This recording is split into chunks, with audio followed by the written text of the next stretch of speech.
Welcome back to my channel. അപ്പോൾ guys ഞാൻ മാമലക്കണ്ടത്തേക്ക് പോകുമെന്ന് പറഞ്ഞിട്ടുണ്ട്. അപ്പോൾ അതേ യാത്ര എന്താണ് ഇപ്പോൾ ഒരു പകുതിയൊക്കെ ആയി, ഒരു മണിക്കൂറൊക്കെ ആയിട്ടോ.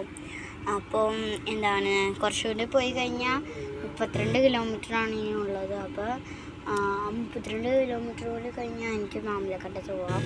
പിന്നെ അതേപോലെ തന്നെ ബാഗുണ്ട്, പുതപ്പുണ്ട്, എൻ്റെ ചിക്കുക്കുട്ടനുണ്ട്. ഞങ്ങൾ ഉച്ചക്കത്തേക്ക് കഴിക്കാനൊന്നും കിട്ടിയില്ലെങ്കിൽ ബ്രെഡും ജാമും കഴിക്കേണ്ടി വരും. അപ്പോൾ ഞങ്ങൾ ബ്രെഡും ജാമും എടുത്തിട്ടുണ്ട്. ഗൈസ് ഞാനിങ്ങനെ ഉണ്ട് ഗൈസ് ലുക്കിങ്. ഞങ്ങൾ രണ്ടുപേരും പിങ്ക് ആൻഡ് വൈറ്റ് ആണ് കേട്ടോ. അച്ഛനും അമ്മയും പറയുകയാണെങ്കിൽ അച്ഛൻ വൈറ്റും അമ്മ ബ്ലാക്കും ആണ്. നല്ലതാണ്. അമ്മ ജീൻസും ടോപ്പ് പോലെയാണ് കേട്ടോ. സുഖമാണ് ഗൈസ്. ഇതിൻ്റെ ഉള്ളിൽ ഒരു പിങ്ക് സാധനം കിട്ടിയപ്പോൾ ഫ്രീക്ക് സാധനമാണ് ഗൈസ്. അപ്പം അച്ഛൻ പുതിയ പാൻറ്റൊക്കെ ഇട്ടിട്ടുണ്ട്. എൻ്റെ കണ്ണെഴുതിയിട്ടുണ്ട്. അടിപൊളിയല്ലേ അമ്മ? അതെൻ്റെ കണ്ണെഴുതിയത് തന്നെയുണ്ട്. മറ്റേ